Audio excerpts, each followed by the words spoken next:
Imagine waking up in a dark forest, the air heavy with a sense of dread. This is where our journey begins, in a place far removed from the light of reason and the familiar paths of the world. Welcome to Dante's Inferno, where the poet descends into the depths of hell, guided by the ancient Roman poet Virgil. That sounds terrifying.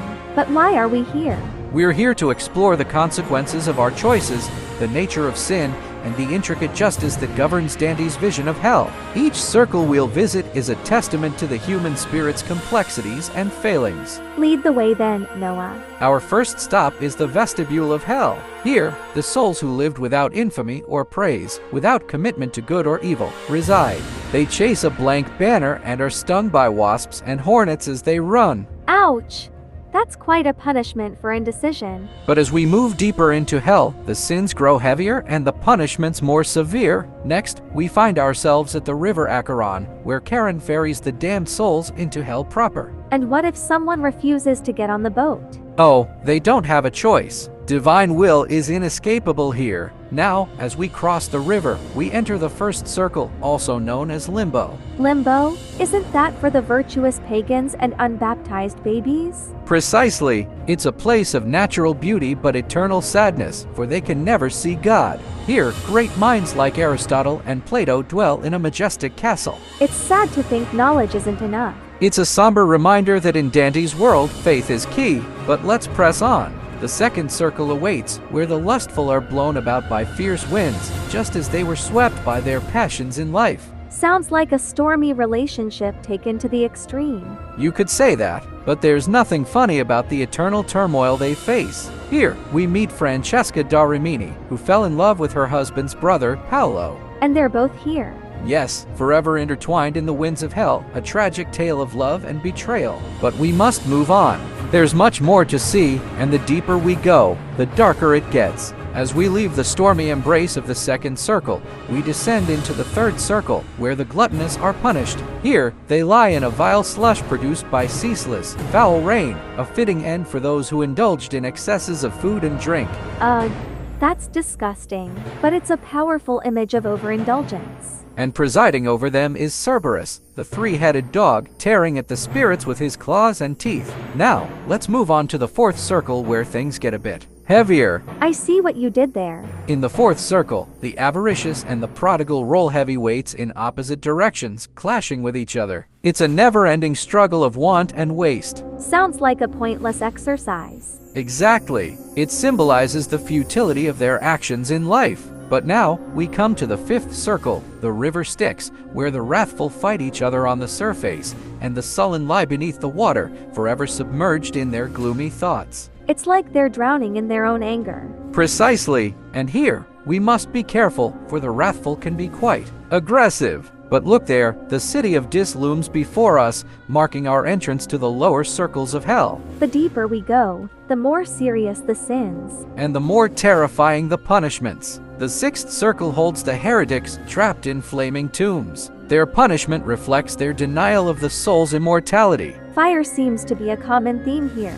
Fire represents divine wrath and the heretics' misguided passions. Now, brace yourself, Olivia. We're about to enter the seventh circle, where violence is punished. I'm ready. This circle is divided into 3 rings. In the first, the violent against others boil in a river of blood. In the second, the suicides are transformed into gnarled trees. And in the third, the violent against God and nature wander on burning sands. The imagery is getting more intense. It is. Dante's hell is a place of poetic justice where the punishment mirrors the sin. But we must press on. The 8th circle awaits, known as Malebolge, where fraud is punished. Malebolge? Yes, it's a series of 10 ditches, each housing different types of deceivers. From seducers to false prophets, each ditch is a testament to the destructive power of lies and deceit. It's a labyrinth of corruption. And finally, we reach the 9th circle, the pit of treachery, where traitors are frozen in a lake of ice, each according to their betrayal. Frozen? That's chilling, both literally and figuratively. Here lies the ultimate sin, betrayal, and at the very center, we find Lucifer himself, trapped in the ice, eternally devouring the souls of history's greatest traitors. It's a stark reminder of the consequences of our actions. And with that, our journey through the Inferno comes to an end. we've witnessed the depths of human weakness and the divine justice that governs this realm. It's been an eye-opening experience, Noah. Thank you for guiding me through it. The pleasure was mine, Olivia, and for our viewers, we hope this journey has sparked your curiosity and opened a window into the rich tapestry of Dante's masterpiece. With hell behind us, we ascend to Mount Purgatory, where souls purge their sins to prepare for paradise. This mountain, unlike any other, is formed from the earth displaced when Lucifer fell from heaven. So, this is where redemption begins?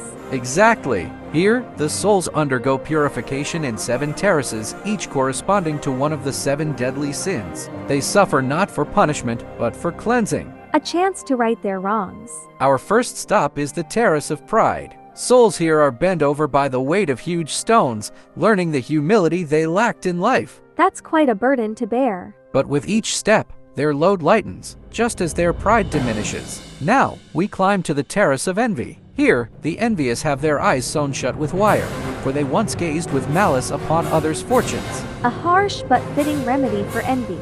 And as we continue, we reach the Terrace of Wrath. In a thick, blinding smoke, the wrathful learn to let go of their anger and embrace peace. Seems like a smoky situation.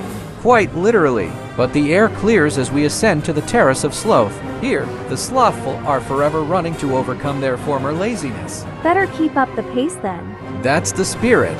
Next is the Terrace of Avarice. The avaricious and prodigal lie face down on the ground, as they once were too focused on earthly treasures. It's a grounding experience, no doubt. Precisely. And now, we approach the Terrace of Gluttony. The gluttonous are starved amidst the scent of fruit and fresh water, learning to conquer their excessive appetites. Temptation is all around. But they must resist. Finally, we reach the Terrace of Lust. Here, the lustful walk through flames to purge their passionate desires. A fiery path to purity. And at the summit, we find the earthly paradise, the Garden of Eden, where the purified souls are ready to ascend to heaven. It's beautiful, a place of new beginnings. It's here that Dante meets Beatrice, who will guide him through heaven. But that, my friend, is a story for another time. I can't wait to hear about it. But for now, this ascent has been enlightening.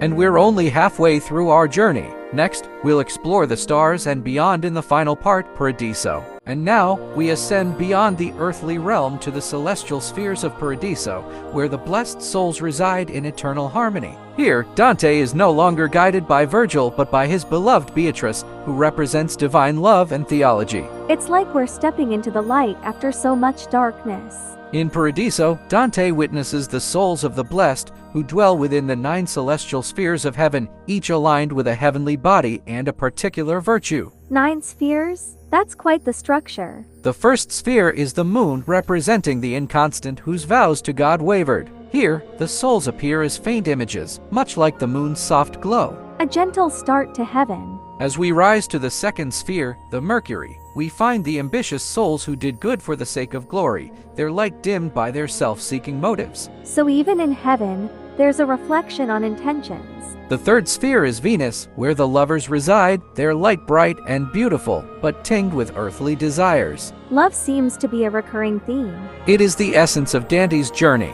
Now, behold the fourth sphere, the sun, where the wise and learned shine with pure enlightenment, their wisdom illuminating the heavens. It's dazzling.